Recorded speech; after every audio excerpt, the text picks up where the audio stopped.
妈妈，谁教你当妈妈的呀？没人教我当妈妈呀。那你怎么这么厉害？妈妈，你是超人吗？妈妈嘛，天生就会当妈妈呀，厉不厉害？妈妈，你是最棒的妈妈。各位，毕业10年，本周六晚7点，锦华酒店顶层，不见不散。锦华酒店，班长威武，10年了，真快啊，必须去！我一定到，跟着班长吃香喝辣。这次聚会费用怎么算啊？大家都是老同学，我本来想全包了，但有人提议搞个同学基金，以后才能多联系，所以这次暂定，费用大家均担，具体金额群里会发。我叫沈月，单亲妈妈，带着4岁的儿子晨晨，每个月工资5000出头，房租水电托班费一扣，剩不到1000。沈月，你肯定来吧？当年你可是我们班的学霸呢，好久不见。沈月，你肯定来吧？当年你可是我们班的学霸呢，好久不见，大家都想看看你现在过得怎么样。李曼，我记得她，高中时她就爱攀比，谁穿了名牌，谁用了新款手机，她都要评头论足一番。后来嫁了个有钱老公，更是处处透着优越感。对啊，沈月，当年你可是考上985的，现在肯定混得很好吧？学霸必须来啊！10年了，让我们看看学霸的风采。妈妈，我想喝酸奶。妈妈明天给你买好不好？好，妈妈真好。沈月怎么不说话啊？该不会是不想见我们这些老同学吧？现在看来，她老公都走了3年了，到现在还住在出租屋里。我上次在超市碰到她，买个酸奶都要犹豫半天。你们说这种人能跟我们玩到一起吗？李曼，少说2句吧。沈月一个人带孩子也不容易。我说的难道不是事实吗？有些人啊，连顿饭都吃不起，也不知道当年学霸的蒙头有什么用。他怎么知道我在做文员？他怎么住在出租屋？他怎么知道我在超市买酸奶犹豫？他到底还知道我多少事？唉，算了，随他们怎么说吧。我有我的生活，我有我的儿子，这就够了。这个是妈妈，这个是我。那爸爸呢？爸爸在天上看着我们。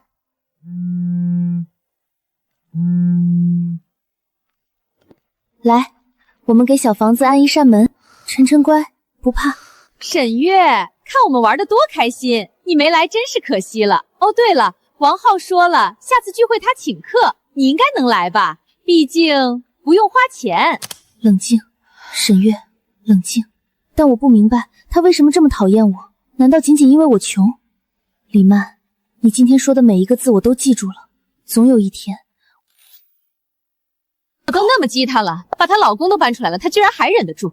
当年在班里她可不是这样的，那时候多要紧啊！谁说她一句不好，她能用成绩单直接甩你脸上。一个月几千块工资的单亲妈妈，你让她拿8000块来吃顿饭，这可能吗？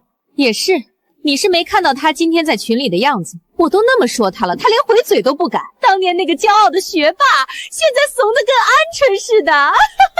不过话说回来，她不来，我们的计划就不好办了。那份协议必须她本人签字才行。你们有没有想过一个问题？什么问题？沈月到底知不知道她手里有股份的事？为了保险起见，下周找个时间再试探她一次。这次直接约她出来谈。谈什么？谈收购。就说公司经营不善，连年亏损，她手里的股份已经不值钱了。我愿意出500万买她手里那些烂摊子股。500万？你出500万买？高，实在是高。而且我准备了一份公司财报，晨风科技已经连续亏损2年，随时可能破产。500万，他会感激涕零的。太好了，我正好想去找他聊聊。不要做得太过，我们的目的是股份。放心吧，我有分寸。对了，明天你去公司把林峰当年的办公室彻底清理一遍，所有遗物、文件、合同全部销毁。另外，把那份假财报做出来，数据要做得像真的一样。好，我明天一早就去办。来，为了我们的下一个小目标，干杯！妈妈，我想吃那个。宝贝，妈妈下次给你买好不好？为什么别的小朋友都有？晨晨听话。哟，这不是沈月吗？真巧啊！买这么多东西，让我看看牙膏、洗衣液、打折处理的蔬菜。沈月，你现在过得这么苦啊？曼姐，好巧。是挺巧的。小朋友，阿姨给你好吃的，你平时吃不到的。来，拿着，阿姨请你吃。曼姐，不用了。客气什么呀，老同学了嘛。对了，沈月，你真的不考虑一下我的建议？毕竟咱们同学一场，说出来嘛。虽然我们圈子确实跟你不太一样，但你也不用自卑呀。之前说的那些是怕你不来，其实大家还是很想见你的。你看你一个人带孩子多辛苦。曼姐，你要是没什么事儿，我先走了。有什么困难就说，我能帮，肯定咱们什么交情啊，对吧？哎，等等，晨晨还小，给孩子买点好吃的。放心，不用还，这点钱对我来说不算什么。对了，你有没有考虑过，万一哪天你有点什么事儿？你想想，一个人带着孩子不容易。你要是缺钱，随时找我，我可以给你介绍点活，虽然可能不太体面，但总比你现在这样强，对吧？对了，沈月，改天我请你吃饭，别老吃这些不新鲜的菜了，对身体不好。2000块钱不收白不收。不对，刚才他看我的眼神不对，除了一种试探，他好像在确认我是不是真的快穷疯了。他到底在打什么算盘？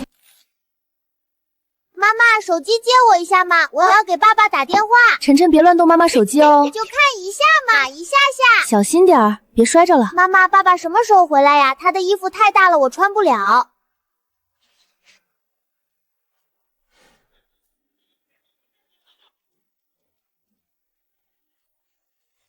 妈妈是谁呀？没事，妈妈去看看。你好，是沈月女士吗？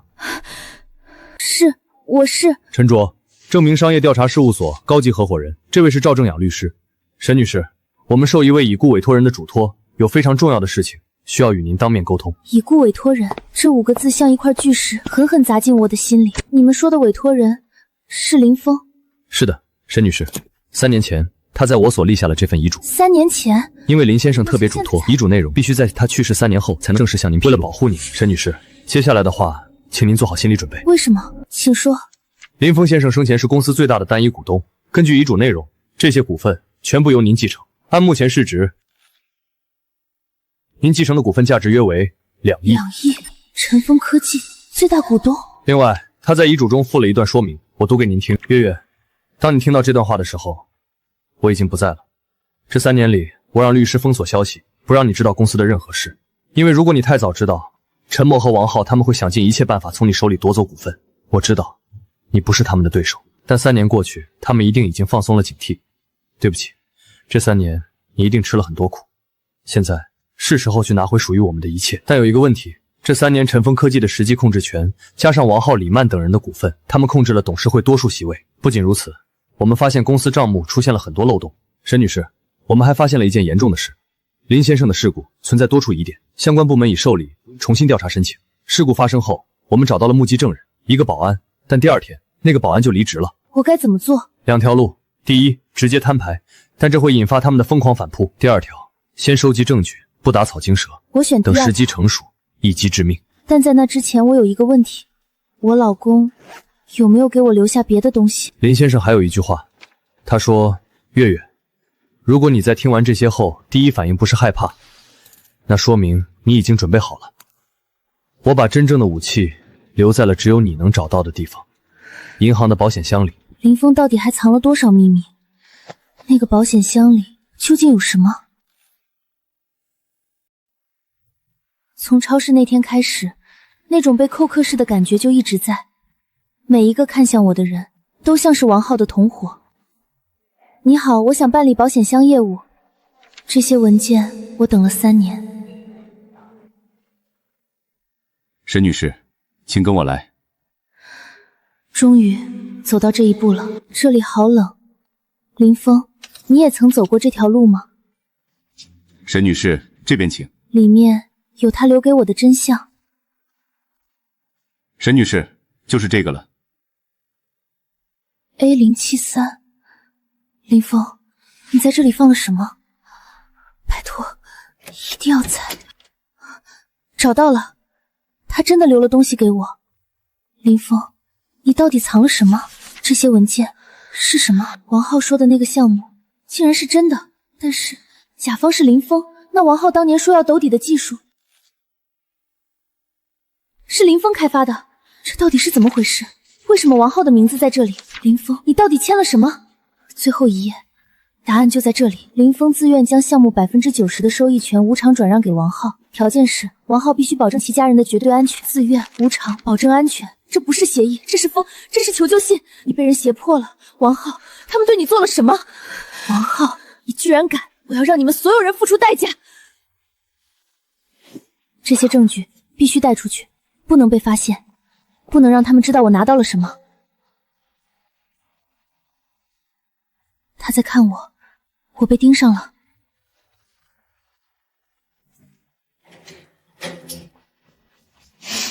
我要把所有眼睛都挡在外面。他们也许已经知道我去了银行，我必须快。我得知道我出去这段时间有没有人进来过我家。现在这间屋子的门有人替我看了。保险箱里的东西，林峰说这是武器。3年了，你到底给我留了什么，林峰？那是大学时的事了。他买了2张票，到了电影院才发现是部烂片，整个影厅只有我们2个人。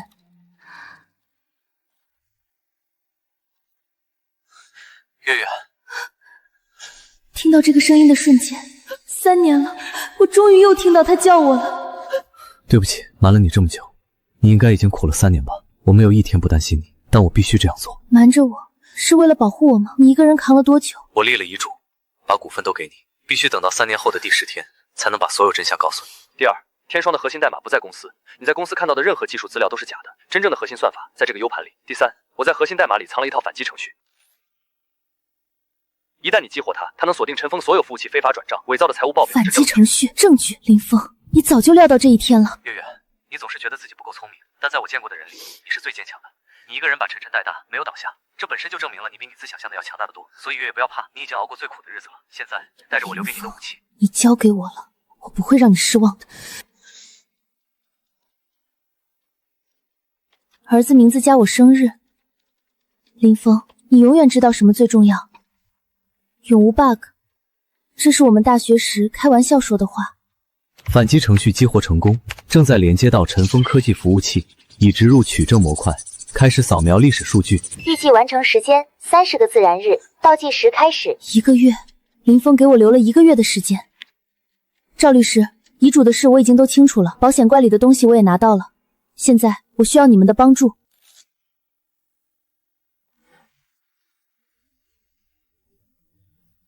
怎么突然全线报警了？查不到入侵源头，完全摸不清状况，赶紧想办法拦截，别让系统崩了。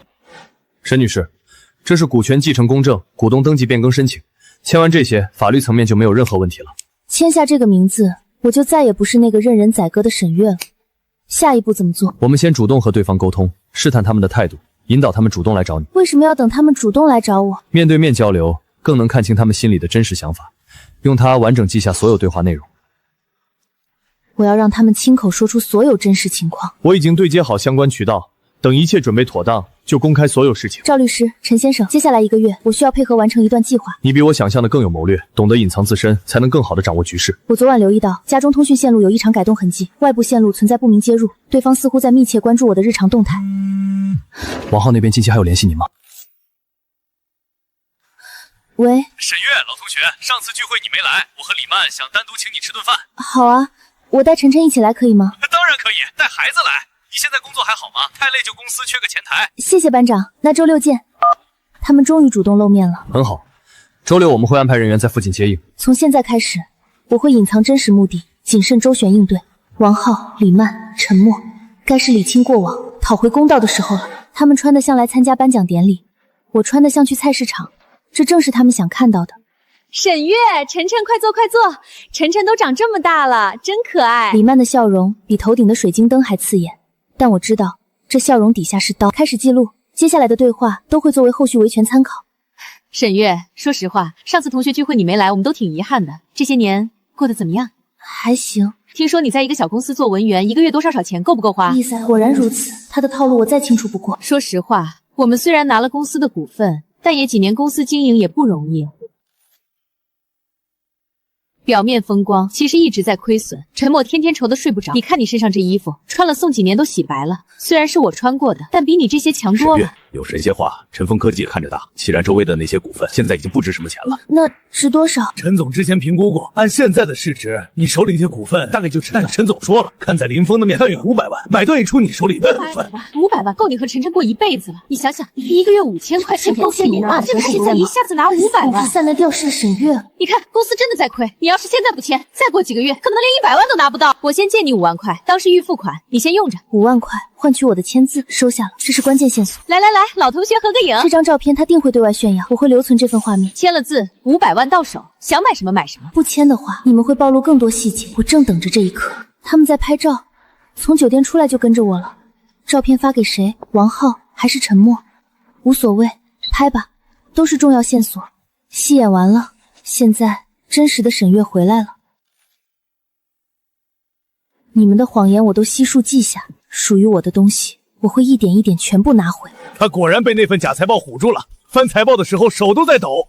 我就说吧，对付这种人最简单了，丢个红包他就感动的不行。不过他还没签字，他身边全是和他一样的小职员，就算有人告诉他，他能干什么？李曼说的对，但沈月，我总觉得哪里不对劲。再给他加点压力，下周约他来公司参观，让他亲眼看看亏损的场面，然后加100万、600万，让他签字。你说要去他父母家那件事怎么？明天就去，我已经打听好地址了。600万买2亿的股份，沈月啊沈月，你到底还是太嫩，最后娶了你这么个傻女人。什么？服务器有后门？查，务必查清，找出漏洞所在。怎么了？有人侵入了系统，是沈月？不可能，但他今天刚来过。服务器被植入了漏洞，有人在暗中窥探我们。您是？阿姨您好，我是沈月的高中同学，我叫李曼，我来看看您和叔叔。阿姨，其实我今天来是有件事想跟您说，沈月她最近遇到了一些麻烦，我实在是看不下去了，才来找您商量。什么麻烦？沈月在外面欠了不少钱，具体多少我也不知道，但听说有不少是借来给孩子交学费的。现在人家催债催得紧，他又拿不出来。欠钱？月月怎么会欠钱？他从来不跟我们说啊。他当然不会说，他那么要强的人，怎么会让父母担心呢？其实我今天来是想帮帮他。我老公的公司正好需要一笔资金周转，沈月手里有一些他亡夫留下的股份，可以卖给我们，只要他签个字，钱马上就能到账。这里是1万块钱，您先拿着，帮我劝劝他。今天去看沈月爸妈了，条件真差，老房子破得不像样，难怪沈月脾气那么怪。姐有你真善良，三生有圣。没拍，太寒酸了，拍不下去。反正就是穷呗。妈，那个人的话你一个字都不要信。月月，你是不是在外面欠钱了？你同学都找上门来了，还拿了1万块钱。你要是真缺钱，妈妈这里还有点积蓄。那个的话你一个字都不要信，他不是来帮我的，他是想骗我签字的。你记住，不管谁来找你，不管他们说什么，你都不要信，相信我好吗？信，妈妈信你。李曼，你居然敢找上我的父母，你居然敢用1万块钱羞辱我妈！再忍忍，倒计时还在继续，总有一天我会让你为今天的所作所为付出代价。大姐，你认识沈月吧？住3号楼，独自带孩子的那位。认识啊，小沈人挺好的，怎么了？我是他老同学，他最近日子挺难，外面欠了不少钱。你平时别太亲近他，他不太懂感恩。之前借了同学的钱迟迟不还，你跟他打交道可得多留心。我之前看他不容易，还总多给他些水果。所以你不了解他。阿姨们，你们认识3号楼独自带孩子的沈月吗？知道，看着文文静静的。他只是装可怜罢了，欠了不少外债，还四处借钱，借了同学的钱迟迟不还，催还时还倒打一耙。大家多留意，别让其他人吃亏上当。你好，请问您找谁？我找人事部刘经理，我是他朋友。请问您是？刘经理您好，我是晨风科技李曼，冒昧前来想打听一位员工沈月是否在贵司任职。他是我同学，近期经济窘迫，我们想帮他却联系不上，我们很担心。沈月，是的，他在行政部任职，出什么事了？沈月工作一直很好，勤奋又守时，他欠钱的事我真不清楚。或许是我多虑了，只是刘经理他性格有点问题，以前工作曾和同事闹僵，还差点走了仲裁。这我真不知道，他来1年多表现都很稳。那是他装的，他平时不爱说话，不是内向，是心虚。你们可得多留心，他单亲妈妈压力大，还被债主追着，万一在公司闹起来，对你们影响不好。谢谢提醒，我们会多注意的。都办妥了，他爸妈、小区、公司都安排好了，估计很快丢工作。很好，看他反应。放心，月底前他必签字。你有多嚣张，以后就有多狼狈。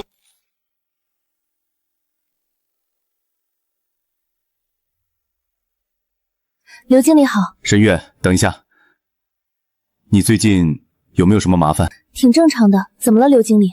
是这样的，今天下午有人来找过我，是你以前的老同学，他说了一些关于你的事情，具体是什么我就不复述了。但我想提醒你，公司对你的工作能力是认可的，但也希望你能处理好个人事务，不要让私事影响到工作氛围。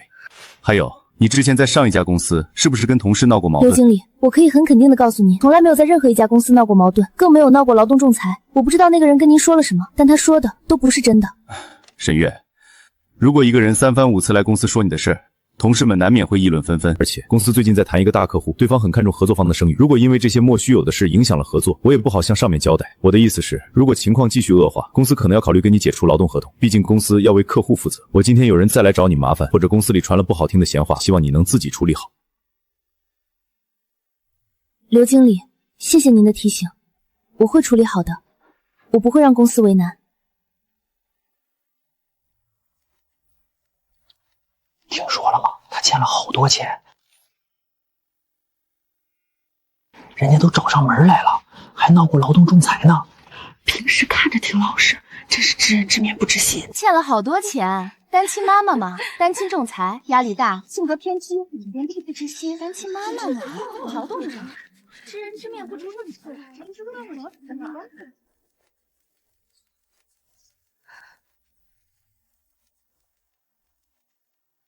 张姐，今天苹果怎么卖？8块1斤，你挑那些便宜的就行，这些是人家定好的。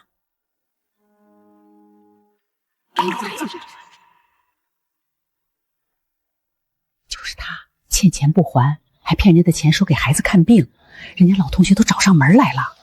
看不出来呀，平时还挺老实的。这种人最会装了，我早就觉得他不对劲。一个寡妇，天天早出晚归，谁知道在外面干什么？听说他被他原来的公司开除了，就是因为在公司里跟同事闹矛盾，欠钱不还，骗人家的钱，被公司开除了。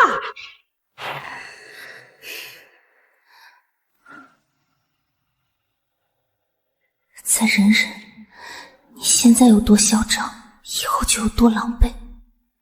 沈月，我也不想走到这一步，但是这3天公司接到了好几个电话，都是问关于你的事儿，还有人匿名举报你泄露客户资料。这些东西我当然不会全信，但公司要为客户负责，你自己填吧。公司会给你补偿1个月的工资。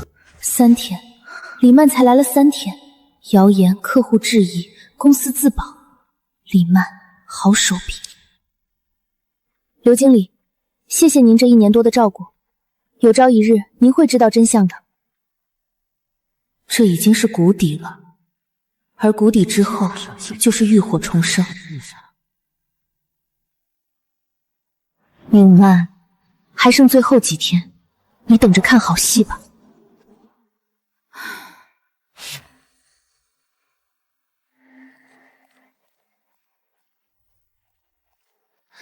先开个临时碰头会，陈默他们正在讨论最棘手的事。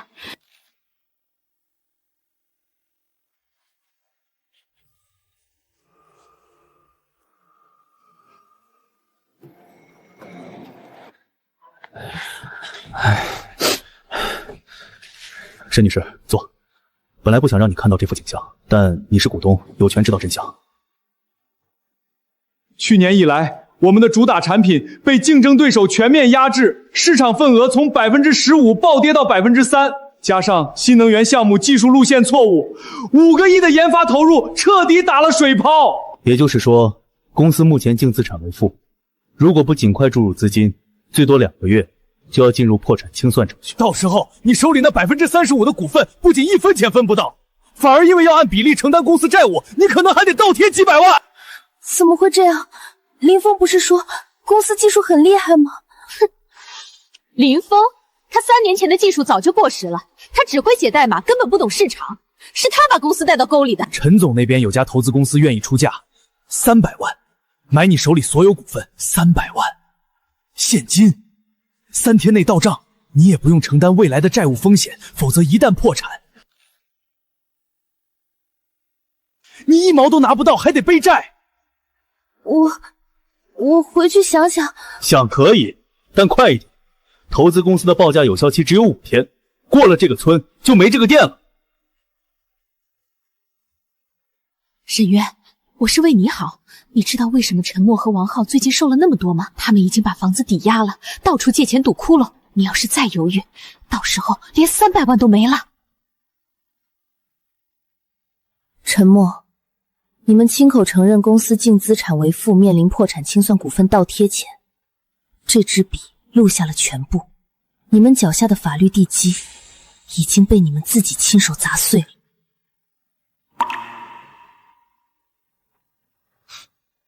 我跟陈默已经把能借的钱全借了，连李曼的嫁妆都填进去了，但缺口太大了，1亿多啊，我们扛不住了。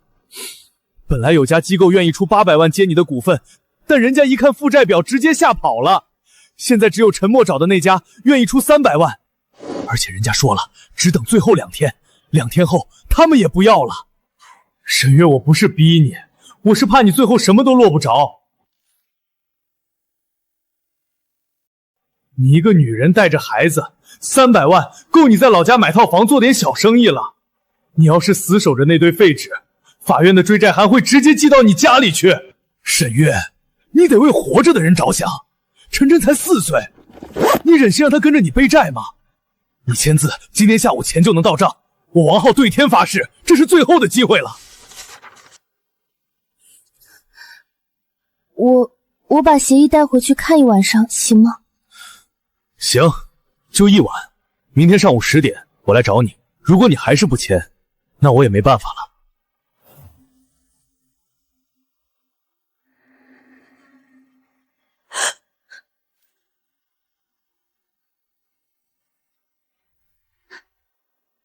月月，刚才手机放客厅了，咋啦？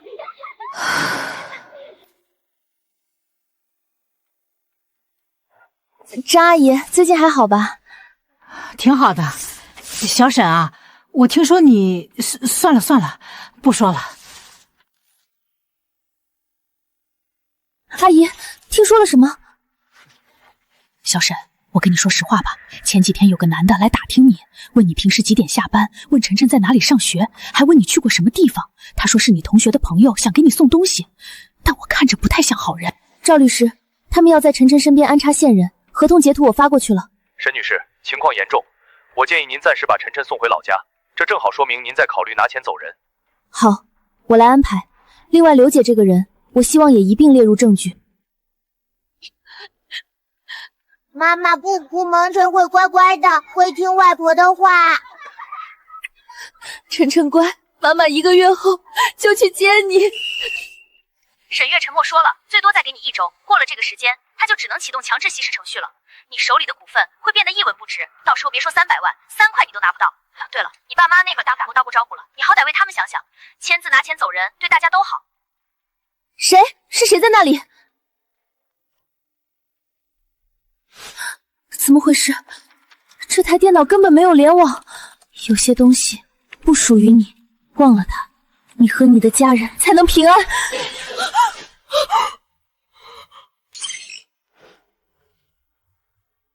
我家里的监控被他们入侵了，他们不仅知道我拿到了证据，连我在家里装了监控都一清二楚。这天怎么突然变凉了？外公，妈妈什么时候来接我呀？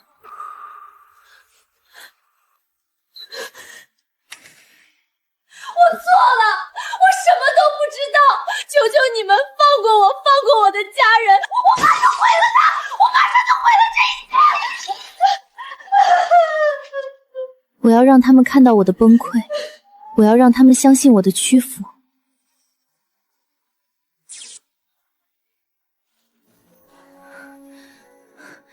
对面楼顶有人，我知道有无数双眼睛正暗中盯着我，我要保持冷静，我必须把这场戏演到底。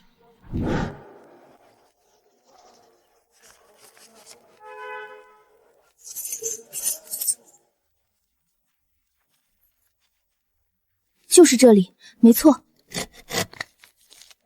这是林峰留下的技术成果，关系到行业核心发展，一定要把它交给值得信任的部门。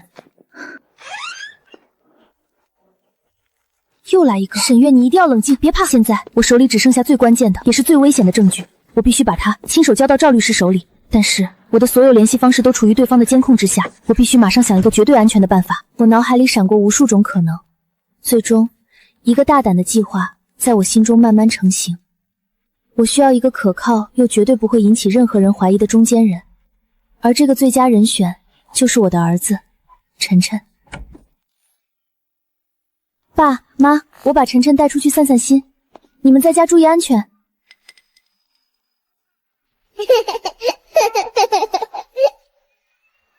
这里是监控最密集，却也最容易隐藏自己的地方。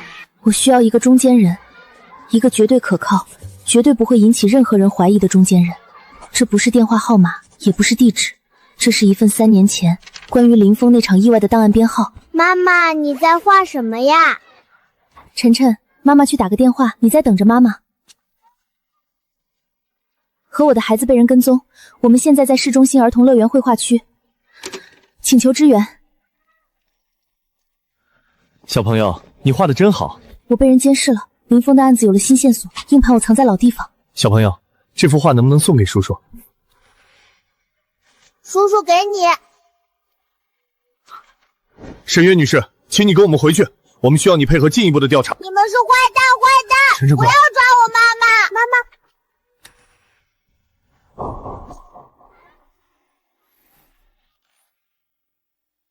晨晨别怕，叔叔在和我们做老鹰捉小卷的游戏。王浩，这个项目不能这么操作，你会害了很多人。林峰，你太固执了，这件事我说了算，他知道的太多了，不能让他继续说下去。赵律师，立刻启动反击结束，收取所有信假不动发送至监管部门，这中间无法终点，无法撤回，我要让他们受到该有的惩罚。你确定要这样做？是的，林峰等这一天已经等了3年。文件加密打包发送成功。1. 立刻申请财产保全。2. 冻结陈默、王浩、李曼名下所有资产。3. 通知公司董事会后天上午10点召开股东大会。股东大会那天，他们会做最后一波，您要做好心理准备。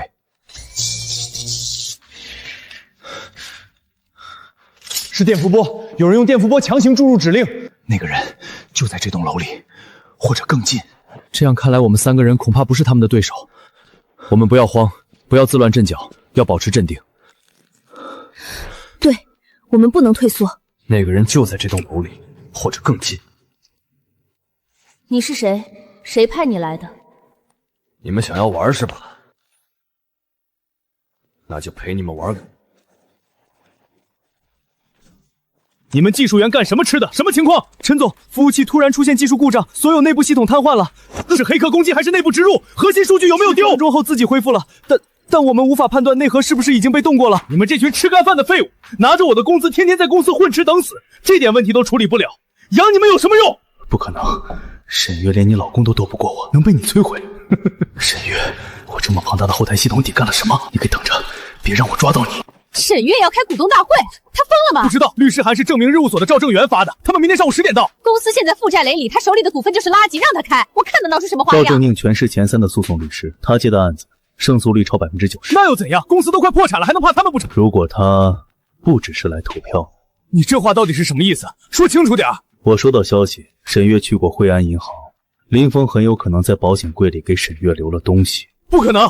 林峰走了之后，我们把他办公室翻了个底朝天，什么都没发现。林峰比你聪明，他真想留什么，你永远找不到。那现在怎么办？原计划提前，明天带人等我消息，因为明天不管伺服务器家属全部瘫痪，都不会有人相信。你又在卖什么关子？接着我会宣布公司进入破产重组，所有股权归零。那我们的钱怎么办？我们的钱我早就转移到了境外，明天过后我们就走。沈月，我看你明天如何嚣张！你们的阴谋该结束了。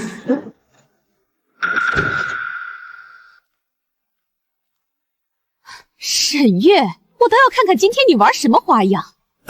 沈月女士，欢迎您的到来。好的，陈总，你现在可以开始汇报了。第一个议程是去年的财务报告，财务总监您请。这是公司财务状况，还不下得净亏损约8000万，负债率300%，公司资不抵债。各位持有的股份实际价值为0。各位股东，我知道这个消息很难接受，但事实就是如此。我建议申请破产重组，这样公司才有能保住核心技术，寻求新的投资。当然，沈女士手里35%的股份重组后会被完全稀释。我个人承诺给沈女士一笔50万难付金。我反对。沈女士，您反对的依据是什么？公司是一直在亏损。我来告诉大家，未来晨风科技公司破灭2000万，不是什么意思？实际收入7亿5千万，账面支出3亿，实际出入1亿2千万。陈默，你作何解释？差额高达6亿3800万，这笔钱都被一个人偷偷转移到了17家关联公司。大家没想到吧？这些公司的实际控制人全部是同一个人，而这个人就是你，陈默。报警！你胡说！我们可以告你诽谤！诽谤？这是17家空壳公司的工商登记信息和银行账户流水，每一笔转账可都有陈默、王浩、李曼你们的签字确认。宏远科技公司注册资金50万，3年共收到陈峰转账1亿2千万。宏远科技公司的法人代表是王浩，你的岳母。曼悦文化公司过去2年也收到陈峰转账8000万，股东李曼，持股95%。陈总，鉴于以上问题，我以第一大股东的身份提出2个动议：第一，立即成立独立的审计委员会，对过去3年的公司账目进行全面审计，审计团队由我指定；第二，立即报案，追究陈默、王浩、李曼职务侵占的法律责任。你凭什么？凭我手里有公司35%的股份，凭我现在是这个公司最大的股东，也凭我刚才说的每一句话，都有确凿证据。各位股东们，如果你们同意我的提议，请举手。就算你有35%的股份，也改变不了董事会的格局。我们5位董事持股比例超过40%，投票你怎么赢？谁说我只有35%？我已经与公司外部投资人达成一致协议，加上外部大股东的支持，我实际控股权已超过51%。所以陈总，你刚才说什么？不可能，那些投资人怎么可能支持你？他们已经收到3年来你们所有非法交易证据。赵律师，拿证据。陈默等人累计转移公司资产超6亿，我们已向法院交提出异常合同等证据，也申请对你们资产冻结。此外，3年前林峰先生的意外也申请重新调查。这跟我没关系，都是陈默干的。吴董事，您将公司一处物业以极低价格出售给陈默的空壳公司，你还记得吧？各位董事，根据公司规定，第一大股东有权提请罢免董事会成员。现在投票，我同意罢免陈默等人。从现在起，由我兼任陈峰科技代理 CEO， 直到新的管理层出现。你算什么东西？一个家庭主妇凭什么管理公司？沈月，你赢了，但我好奇，你什么时候开始做这些准备的？3年来，布局3年前林峰走的每一份路说着我吧，你不会真的随发每一份炫耀以及跟踪我儿子的视频都会是以后你们伏法的证据。但最重要的不是钱，那是什么？是你们破坏了我丈夫苦心经营的一切。所以，你从一开始就知道。还记得这支笔吗？陈默先生，你涉嫌犯罪，请配合我们调查。不好，机房起火了！机房里所有电脑都在进行自毁模式。原来陈默早就在服务器里植入了自毁程序，就算他被抓，证据也会被销毁。但陈默，你不知道，赵律师技术团队3天前已经将机房里的每一块硬盘都做了备份，可笑吧？陈默，你的自毁程序销毁的只是一堆空壳而已，值得吗？你们处心积虑的伤害林峰，到最后你又得到了什么？他怎么敢？那个穷鬼，那个连同学聚会都出不起钱的穷鬼，他居然让我被保安赶出去，他凭什么？你说话啊！你不是万无一失吗？你不是说你雇了最厉害的技术团队吗？你不是说搞定了所有董事吗？现在呢，我们被他像扫垃圾一样扫出来了。够了！你以为我想这样？我花了3年时间布局，我以为沈月只是个什么都不懂的女人，但她不是，她比所有人都能忍。她忍了3年，就为了今天。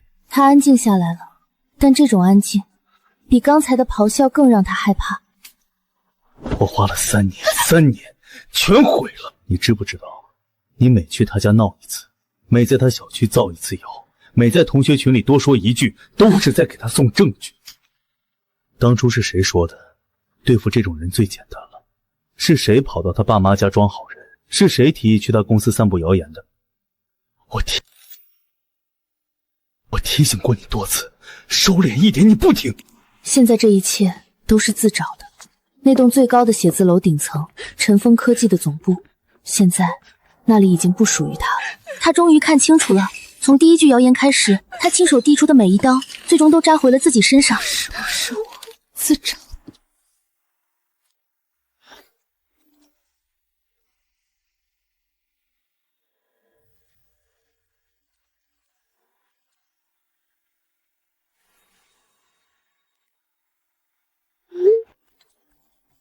沈月，看你过得这么惨，给孩子买点好的，这点钱对我来说不算什么。公司一直在亏损，你要是现在不签，再过几个月可能连100万都拿不到了，最多再给你1周，就是你手里的股份会变得一文不值。骗他的，赶他的，在群里嘲笑他的，今晚都还了。李曼，你去找我爸妈的时候，给他们塞了1万块钱，说我是欠债不还的人。你有没有想过，有一天你的父母也会知道真相？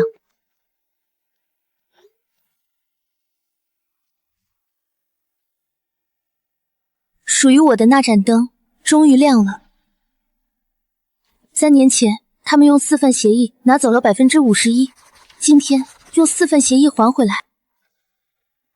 周董事、吴董事、赵董事、钱董事，曾经占据董事会半壁江山的4个老臣全部签了字，加上我原有的股份，持股比例达到67%，绝对控股。沈总，晨风科技官网刚刚发布公告，新一届董事会成立，您出任董事长兼 CEO。谢谢，但我知道这只是第一步，第一步走完了，后面的路还很长。天柱核心技术永久授权进入正式部署通道，消息一出，股价飙升。那些之前被假财报吓跑的投资人，这几天把公司的电话都打炮了。恭喜你，你现在是这家公司真正的主人了。林峰，你看到了吗？我们终于拿回来了。1年前，他走进这栋大楼，是一个被所有人看清的闯入者。1年后，他是这里的主人。我没有去那个经纬度坐标，不是不想，是不敢。公司市值从5亿跃升至100亿，但他知道还有一些账没算完。法锤落下的那一刻，王浩的双腿再也撑不住了。他曾经以为只要站对了队，就能一直赢下去。那个在群里嘲笑沈月格局小，在超市施舍2000块钱去找他父母装好人的女人，名下非法所得全部追缴，资产全部查封，与曾经那个在锦华酒店举着红酒杯、珠光宝气的豪门太太判若两人。沉默的刑期最长，他没有上诉，因为他知道沈月手里掌握的证据让他没有任何翻盘的余地。林峰，你赢了。他忙着组建新的技术团队，接回被沉默排挤走的老员工，把天书重新带回正轨。沈总，有您一个加急的保密包裹。那是林峰的笔记，他一眼就认出来了。打开它，打开他最后留给你的东西。他去世前1周写下了这些字，7天之后他走了。月月，愿我们的爱像代码一样永无 bug。3年后的今天，你会亲手拿到它，我相信你。林峰，沈月，当你看到这封信的时候，我可能已经不在了。3年，他一个人带晨晨，一个人挤地铁，一个人被房东催租，一个人熬过每一个深夜。而他在3年前就已经准备好了这封信。北纬39度，东经116度。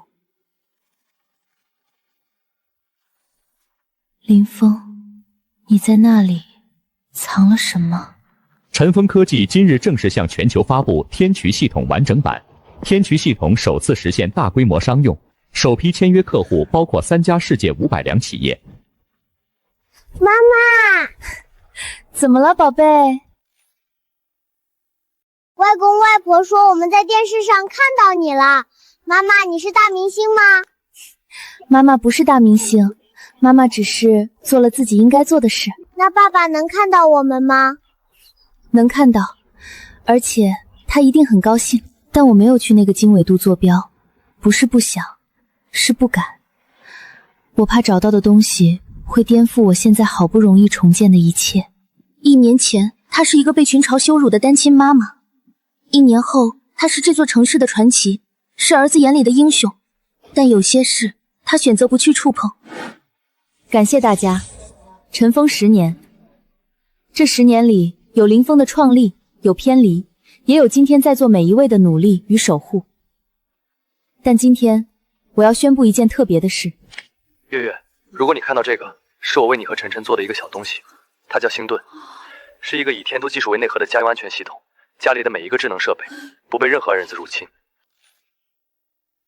密码是我们一家3口的名字缩写。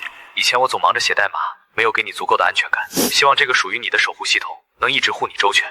月月，从我爱上你的第一天起，我就知道你比你自己想象的要勇敢得多。不要怕，你在我心里永远是最棒的。妈妈，是爸爸在说话吗？是的。爸爸是不是很厉害？非常非常厉害。他不是什么大人物，他只是一个温柔的丈夫，一个聪明的爸爸。他把最好的东西都留给了我们。那他什么时候回来？他不回来了，但他给妈妈和晨晨留下了坚强的力量。他就是我们的英雄。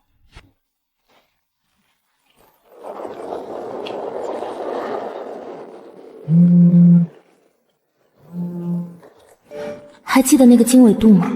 去看看吧，你会知道一切。这个号码是谁？3年后，他辞去了 CEO 的职务，只保留了董事长的位置。日常管理交给了专业团队，而他成立了林峰科技人才基金。沈总，天虚系统完整版发布后，国内外多家巨头开出天价要收购，最高的一家报价超过300亿，还有这几家顶尖投行希望陈峰独立上市，他们预估市值至少在500亿以上。赵律师，帮我拟一份捐赠协议。捐赠？捐赠什么？天厨系统的全部核心专利、源代码和后续开发权，捐赠给我国开源技术联盟，由相关部门负责后续的研发和推广。唯一的附带条件是，技术永远开源，服务更多的企业，但不能独占。沈总，你知道这项技术现在的市场估值是多少吗？300亿到500亿，你就这么……我用不了那么多钱，晨晨也用不了。林峰写这些代码的时候想的不是钱，他想的从来都不是钱。他当年说他要做一件改变世界的事。他认识林峰比沈月还久，大学4年上下铺。他知道林峰是什么样的人，他也知道这是对林峰最好的告慰。捐赠仪式没有邀请媒体，他穿着当年走进股东大会时的那件白衬衫，和那天一样，他签下了自己的名字。签下名字的那一刻，我感到了3年来从未有过的轻松。沈月女士，我和我的学生们用了20年来搭建类似天苏的底层架构，一直没能突破。今天看到天苏开源，整个实验室都哭了。谢谢你，我们林峰，你听到了吗？20年，他们用了20年都没能突破。你看，你的技术没有变成资本市场的工具，它让我们的国家更加繁荣昌盛。你高兴吗？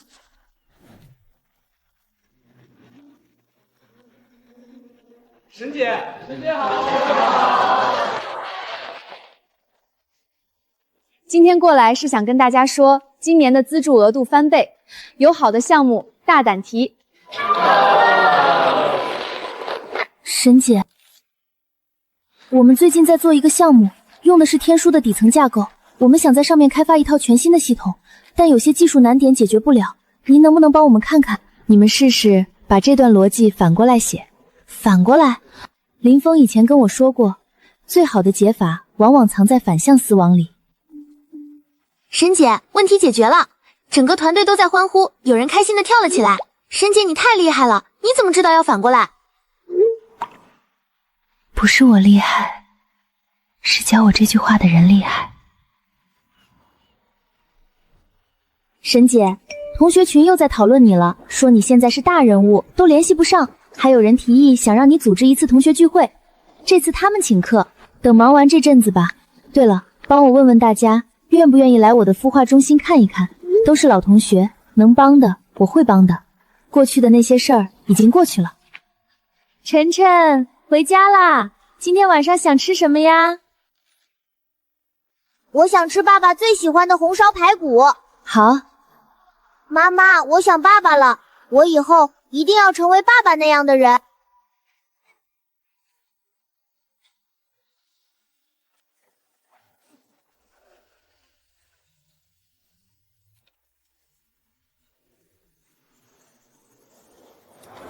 有些事情你不知道会活得更好。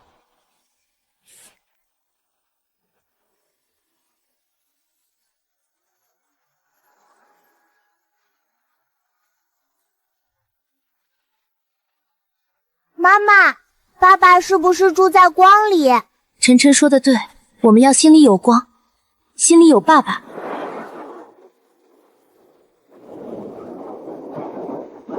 愿我们的爱像代码一样永无 bug。那个关于爱与守护的故事才刚刚开始。